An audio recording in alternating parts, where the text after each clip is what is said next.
Today's video is titled, What if Tanjiro had Yoriichi's potential? In other words, if Tanjiro had Yoriichi Tsugikuni's powers and abilities from the very beginning, how would the story unfold? No more time wasting, let's get started. Yoriichi possessed things only a few could dream of. Transparent world, selfless state, the Demon Slayer mark, and a bright red Nichirin blade. In the original series, Tanjiro does eventually attain all of these, but very slowly. But in this alternate story, Tanjiro is born with all of them. From the moment of his birth, the mark on his forehead makes the people around him wonder, what kind of child is this? Little do they know, that same mark will later save their lives. Because this Tanjiro holds Yoriichi's powers, his behavior is also similar, calm, composed, almost divine in nature. One day, Tanjiro comes home to find his family dead. As expected, he's shocked and devastated. But instead of freezing up, he quickly gathers himself and decides to carry his demon-turned-sister Nezuko to safety.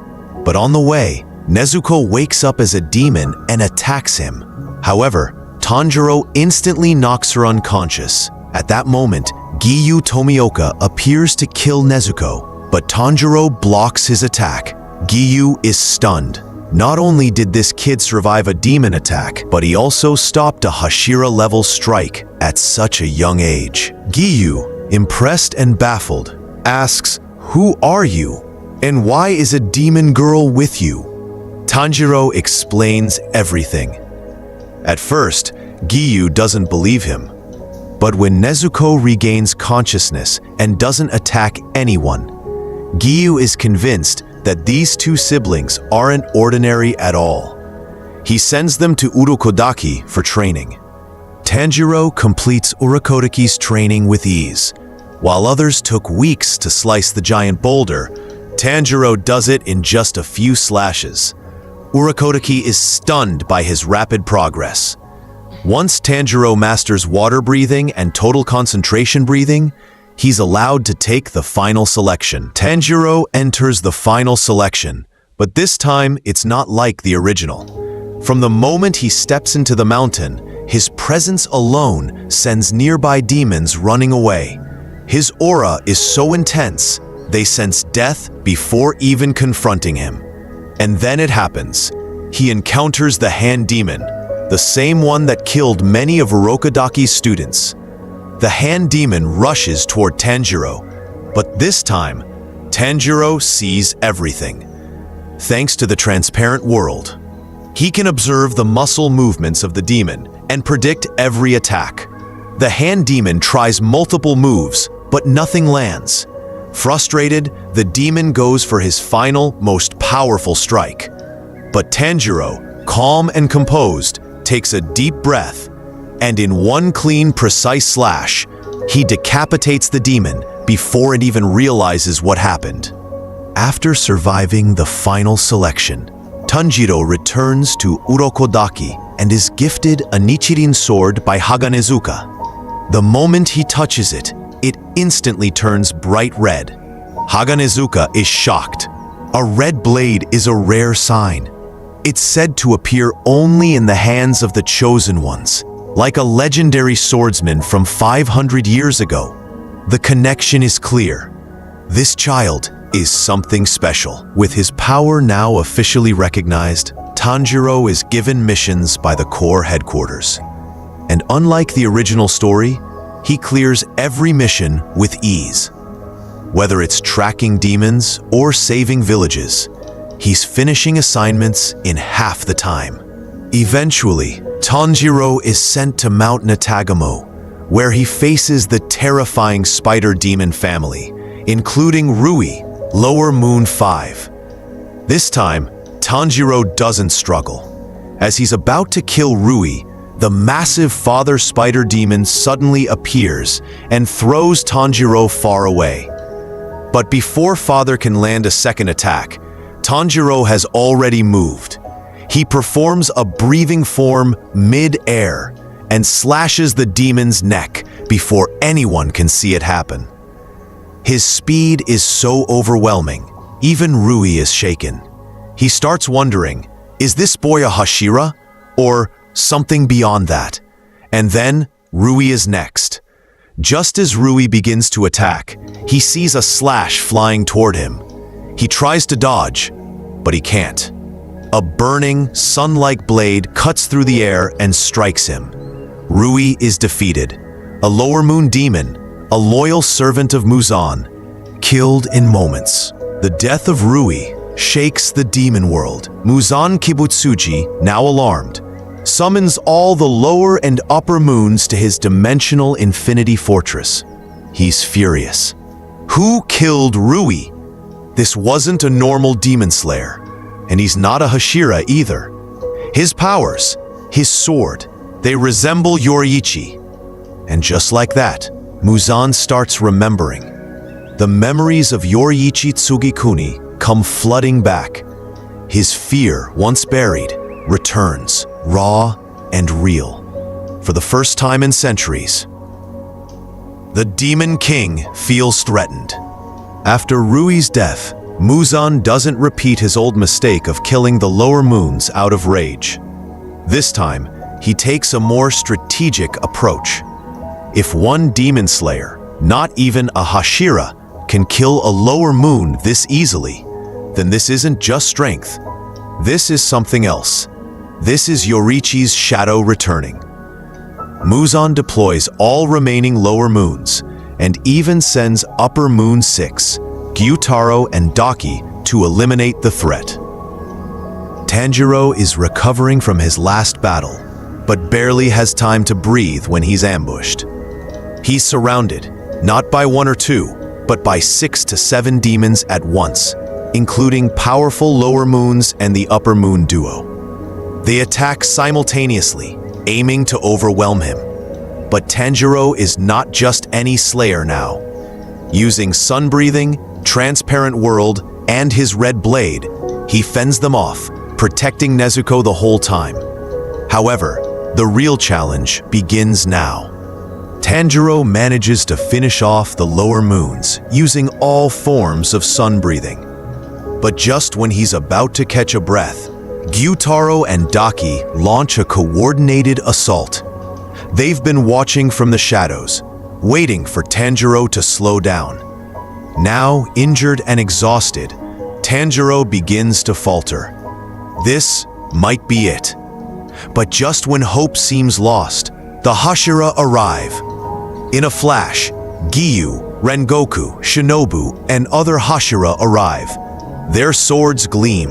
Their presence is electric. They leap into battle, assisting Tanjiro and balancing the fight. Together, the Hashira and Tanjiro manage to defeat Upper Moon 6, a feat that once required a miracle. The demons fall, but the cost is high. Tanjiro is critically wounded, and the Hashira finally understand. This boy isn't just gifted, he's our best hope. They rush him back to the Demon Slayer HQ, where Kagaya Ubuyashiki orders immediate treatment. Questions begin to rise. How does he have a red blade? Why does he have the mark? How did he learn sun-breathing so perfectly? The Hashira are stunned when they hear the answers. Some are skeptical, others are in awe. And Tanjiro, he warns them. Muzan isn't done, he's coming with everything he's got next time. And he remembers Yoriichi now. The Hashira realize, this isn't just a fight anymore. This is war. The Hashira training arc begins. Knowing that Muzan and the remaining upper moons will soon attack, the Hashira begin a special training arc. For the first time, they train together, sharing techniques, preparing their bodies, and building unity. They know that if they don't adapt to each other's powers, they'll fall one by one. Meanwhile, Muzan and Kokushibo are having visions of Yoriichi again. He's back, that face, that blade. Their fear grows, their plans intensify. This time, they want to strike before Tanjiro grows even less. The atmosphere is tense. After Tanjiro's warning and the Upper Moon 6's defeat, The entire Demon Slayer Corps is on high alert. Kagaya Ubuyashiki, the leader, issues a command. Muzan will strike soon.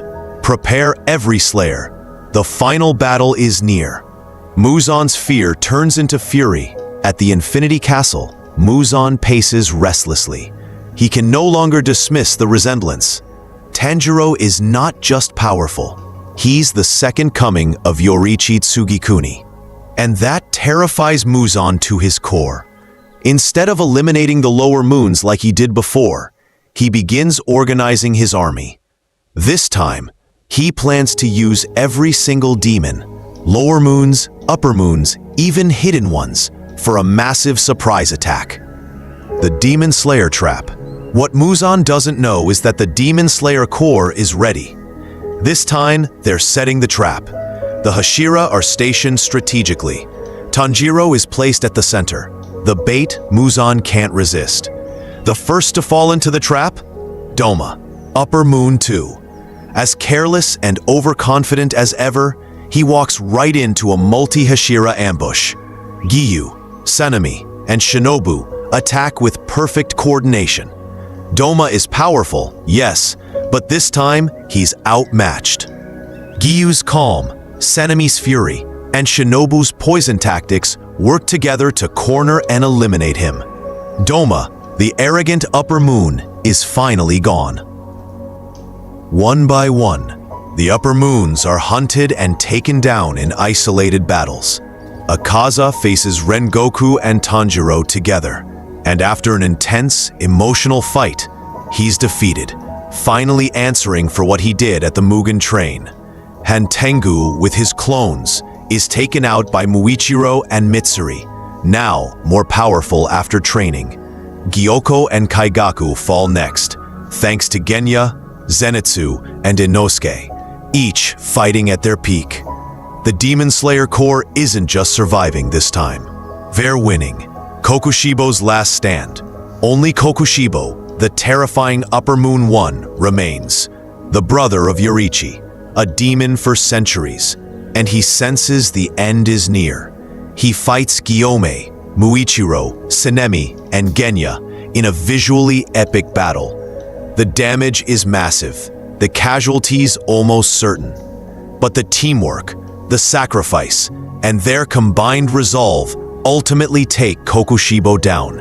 He dies, with the image of his brother haunting his last breath. The final showdown, Tanjiro versus Muzan. Now, it's just Tanjiro versus Muzan. No more distractions, no more underlings. Muzan descends into battle, furious, evolved, and at full power. But so is Tanjiro. He's not just using sun breathing. He's in transparent world, using the selfless state, wielding his bright red Nichiren blade. Born ready, like Yoriichi himself. This time, Muzan, you die. The battle is earth-shaking.